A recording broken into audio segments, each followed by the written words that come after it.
Number one, the most important decision that you could make as an enterprise would be one that would cause you to run out of cash.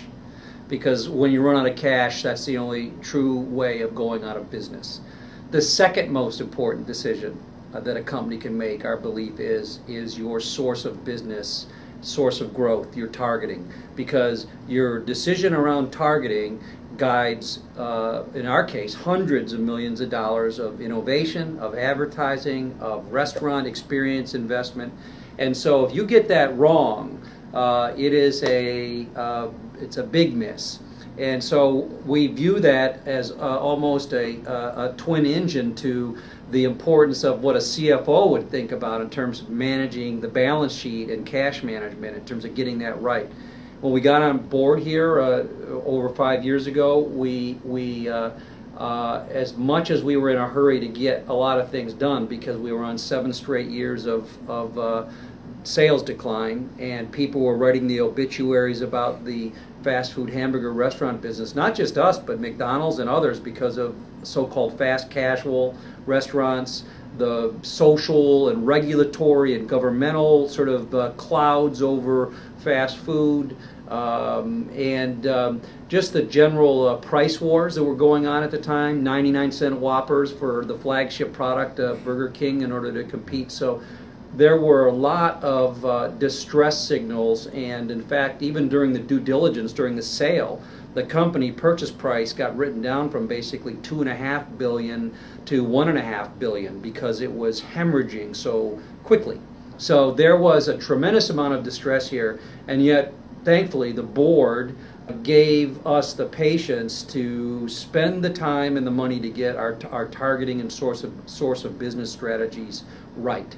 And so we took probably 6 months doing quantitative work to really identify who was the consumer of the fast food hamburger restaurant concept in general, and certainly then of Burger King. And even if in a declining mode, who were they, and were there any important mathematical insights into what went into that? And we came out of it seeing that about 20% of our guests amounted to over 50% of our visits. So it was a classic frequent user or heavy user relationship that so many businesses, beer businesses, so many businesses have. And there's an ideological issue around that, which is some marketing philosophies would be to look for growth around the edges. Look to medium users, look to light users, look to lapsed users. My philosophy has been to profit from the core. That's where I believe you grow most efficiently. That's where I believe you can grow most powerfully. And so not everybody thinks of growth that same way. But our view was with that kind of disproportionate frequency among only 20% of our guests, that profiting from the core would be the most important decision we could make. And we learned that at that time that person who we nicknamed the superfan, not only did they on average visit Burger King 5 times a month, but that they ate out another 38 times a month to another out-of-home restaurant concept, be it another hamburger restaurant, another quick service restaurant, fast casual, or casual dining. So they were the most prolific eaters out in the market.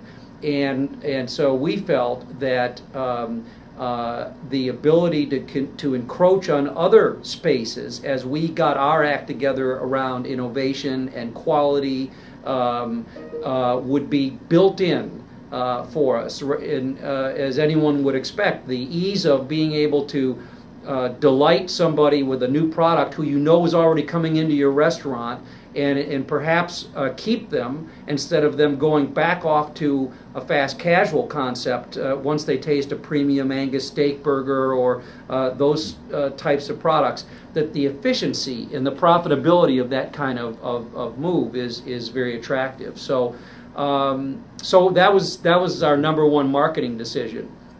The next decision we made was to I guess maybe a sub point of that, first off, was to put a face on that consumer, which, once you've got quantitative and you've got demos and you say, well, it's, a big swath of America, and by the way, we did this same thing for our customers around the world and our guests around the world, although the scale is different, the same kinds of relationships held in virtually every one of the 74 countries that we compete in. And so we said, well, let's put a face on that person, because it's one thing to know that they're 18 to 49 and they skew a little bit male and they skew a little bit multicultural, but what is it about them that, first of all, causes them to eat out 43 times a month?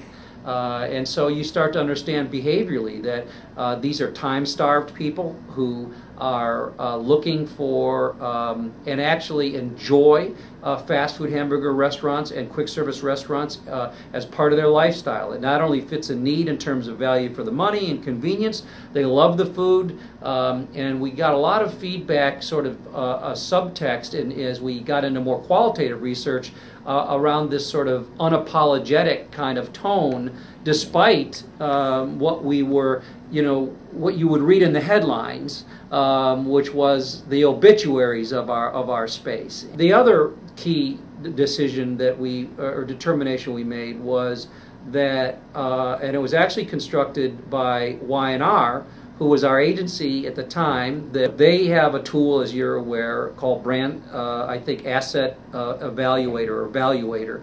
And from some real good work that was done there, that essentially it's a brand sort of health diagnostic tool. And we developed a mantra coming out of that Burger King over the years had become a brand that people knew more than loved. And that we had to, as part of our challenge, among many that we had operations challenge and innovation challenge and so forth, was that we had to become a brand people would love to know more about. And when you restore that kind of curiosity and that eagerness to find out what a company is up to next, just as you, in a relationship with a human being, when someone knows you more than loves you, you're probably not in a great place in that relationship. When someone would love to know more about you, then there's an expectation, there's an energy, there's an enthusiasm, your ability to generate new products and gain trial for those new products. You have more license, more credibility, and it becomes a virtuous cycle. So we said, all right, to become a brand that people would love to know more about, we need to remystify ourselves. We need to tell them that the brand they thought they knew is not, in fact, that brand anymore. And so we had innovation strategies around new products. We brought on Crispin Porter Burgusky as a new ad agency around the Have It Your Way theme, which was reborn with Crispin Porter, feeling that this notion of empowerment was in fact more important and more relevant in 2004 than it was in 1974 when it was originally developed. And so we felt the job there was to just reconstitute or recast Have It Your Way in the context of a company that was an innovator, a thought leader, a pop culture leader, an entertainer, a company that could do it with more edge, because again, if you sort of map in your mind where McDonald's sits, where a Wendy's sits, McDonald's sits in some of that regression to childhood kind of imagery. Wendy's sits in that sort of paternal, fatherly, caring, in the cast in the shadow of Dave Thomas. And Burger King, people would tell you, kind of fit into this stormy adolescent teen almost. And there was a certain, sophomoric, expectation that Burger King would be a little bit more on the edge with the way it behaved as a brand. And so all these things started to come together as a tapestry for us around the management of the brand. And it was from there that we actually, in working with Crispin, built our approach to creative briefs around a concept that I actually developed when I was working with the Gatorade folks, which is all built on tension and the power of tension.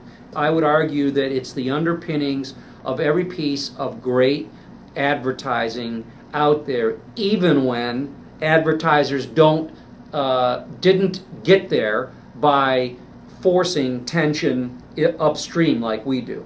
I would argue if you tell me about a great piece of advertising that I can reverse engineer it and tell you where the tension was. And in fact, to the extent you could identify that, you would allow yourself a more repeatable ability to continue to do advertising like that for a brand.